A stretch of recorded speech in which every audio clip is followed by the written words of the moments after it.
नमस्कार दोस्तों, आज हम इस वीडियो में आपके साथ डिस्कस करेंगे नॉर्मलाइजिंग प्रोसेस के बारे में, जो एक हीट ट्रीटमेंट प्रोसेस है। और इस प्रोसेस का प्रयोग हम कास्ट स्टील और वेल्डिंग असेंबली की स्ट्रक्चर में ग्रेन रिफाइनमेंट करने के लिए करते हैं। और नॉर्मलाइजिंग को foundry casting, forging, rolled part इत्यादि पर इसको अप्लाई किया जाता है। और नॉर्मलाइजिंग को करने के लिए हमारा जो बेसिक स्टेप रहता है, हम पहले मटेरियल को हीट करते हैं, उसके बाद एक सूटेबल टेम्परेचर पर पहुंचने के बाद उसको होल्ड किया जाता है कुछ टाइम के लिए, और फिर उसकी कूलिंग की जाती है आवश्यकता अनुसार।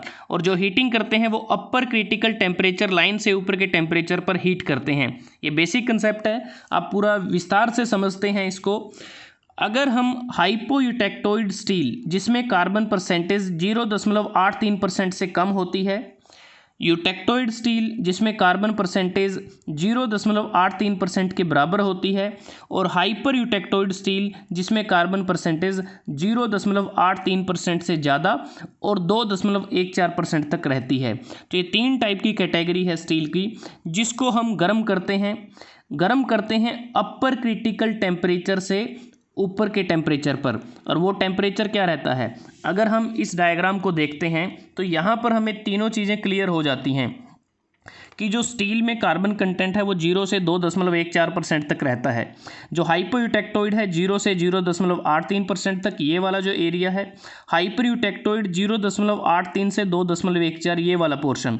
और जो यूटेक्टोइड होता है, ये जो रेड डॉटेड लाइन आपको नज़र आ रही है, ये यूटेक्टोइड स्टील को इंडिकेट करती है। अब बात करते हैं इन तीनों स्टील्स का जो अपर क्रिटिकल टेम्परेचर है। अगर हाइपोयूटेक्टोइड है तो इसके लिए अपर क्रिटिकल टेम्परेचर की लाइन ये है, ये जो A3 लाइन है, कहीं पर आप इसको AC3 भी इसको पढ़ेंगे। तो यहाँ पर इसकी जो इंक्लाइंड लाइन है वो 723 डिग्री से 910 डिग्री सेल्सियस के बीच में है। अगर हम बात करें हाइपर यूटेक्टोइड स्टील की, उस केस में अपर क्रिटिकल लाइन है ACM, जो हमारी जाती है 723 डिग्री से 1147 डिग्री तक। और जो यूटेक्टोइड है उसके लिए अपर क्रिटिकल टेम्परेचर और जो लोअर क्रिटिकल टेम्परेचर है वो एक ही पॉइंट पर है, 723 डिग्री। अब अगर हमारे पास हाइपोयूटेक्टोइड स्टील है तो उस केस में हम जो हीट करेंगे मटेरियल को, इस टेम्परेचर से तकरीबन 40 या 50 डिग्री वो ज़्यादा होगा। अगर हम यूटेक्टोइड स्टील को गर्म करेंगे वो 723 डिग्री से तकरीबन 40 या 50 डिग्री ज़्यादा होगा। अगर हाइपर यूटेक्टोइड स्टील है तो उस केस में हमारा जो टेम्परेचर है वो जो ACM लाइन का जो टेम्परेचर है उससे तकरीबन 40 या 50 डिग्री ज़्यादा होगा। तो इस प्रकार से इस प्रोसेस में हमारा जो हीटिंग टेम्परेचर होगा या ऑस्टेनाइजिंग जो टेम्परेचर होगा वो अपर क्रिटिकल टेम्परेचर से 40 या 50 डिग्री ज़्यादा होगा, और फुल अनिलिंग टेम्परेचर से ये टेम्परेचर ज़्यादा रहता है। अब बात करते हैं कि एग्जाम्पल के तौर पर अगर हमने कोई मटेरियल लिया है जिसका कार्बन कंटेंट 0.5 कार्बन है, उसमें सपोज यहाँ पर है, जब उसको हीट करेंगे तो इसमें देखें वो तकरीबन जाएगा 800 डिग्री पर। 800 डिग्री से थोड़ा 50 डिग्री ऊपर 850 डिग्री पर उसको गर्म किया जाएगा, और उस पर्टिकुलर टेम्परेचर पर उस मटेरियल को होल्ड किया जाएगा। तो इस तरह से प्रोसेस रहती है।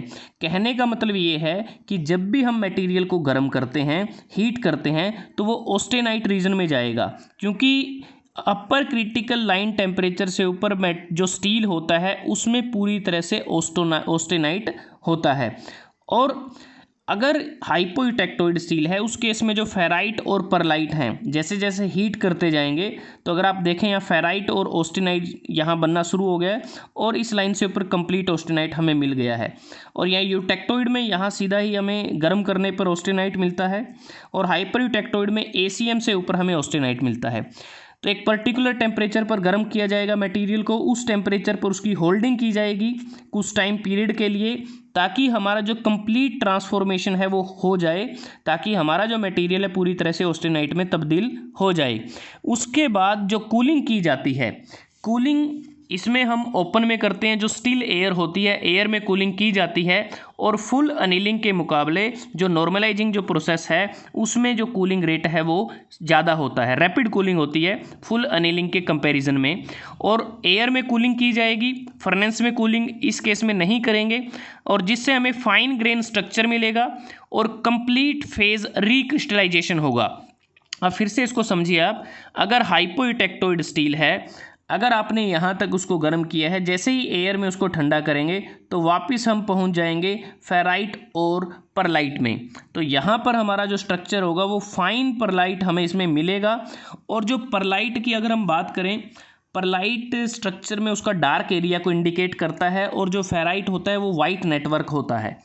उसके बाद अगर यूटेक्टोइड स्टील है तो इससे नीचे जब उसको ठंडा किया जाएगा तो वो सीधा परलाइट में तब्दील होगा, सिर्फ परलाइट ही उसमें स्ट्रक्चर में बनेगा, माइक्रो स्ट्रक्चर में। अगर हाइपर यूटेक्टोइड स्टील है तो उस केस में जब यहाँ से हम ठंडा करना शुरू करेंगे स्टील को, तो जब पहुँचेंगे इस रीजन में तो हमें मिलेगा परलाइट और सीमेंटाइट मिलेगा माइक्रो स्ट्रक्चर में। तो इस प्रकार से हमारा पूरी तरह से कंप्लीट फेज रिक्रिस्टलाइजेशन हो जाएगा। अब बात करते हैं कि जब हम नॉर्मलाइजिंग करते हैं उस दौरान जो मटेरियल है उसकी जो प्रॉपर्टीज़ हैं वो मेनली डिपेंड करती हैं जो स्टील के जो पीसीज होते हैं उनका साइज़ और कंपोजिशन क्या है। क्योंकि अगर स्मॉल साइज़ हुआ कंपोनेंट का तो उसको ठंडा करना आसान रहता है, क्योंकि वो उसकी रैपिडली कूलिंग होती है और जिससे हमारा फाइन परलाइट माइक्रो स्ट्रक्चर में बनता है। और जो स्मॉलर पीसीज हैं वो फाइन परलाइट की मौजूदगी के कारण ज़्यादा हार्ड होते हैं लार्ज पीसीज के मुकाबले। उसी प्रकार जो स्ट्रक्चर हमें मिलता है नॉर्मलाइजिंग से वो भी डिपेंड करता है क्रॉस सेक्शन, मटेरियल का जो क्रॉस सेक्शन है उसकी थिकनेस पर वो डिपेंड करता है। क्योंकि मटेरियल की थिकनेस के कारण ही जो रेट ऑफ कूलिंग है उस पर अफेक्ट पड़ता है। क्योंकि थिक सेक्शन, अगर थिक सेक्शन है मटेरियल का तो थिक सेक्शन के मुकाबले थिन सेक्शन पर ज़्यादा फाइन ग्रेन स्ट्रक्चर हमें मिलती है। और ये हमने आपके साथ डिस्कस कर ही लिया है कि जो रेट ऑफ कूलिंग होती है वो फुल अनीलिंग के मुकाबले नॉर्मलाइजिंग के केस में वो ज़्यादा होती है।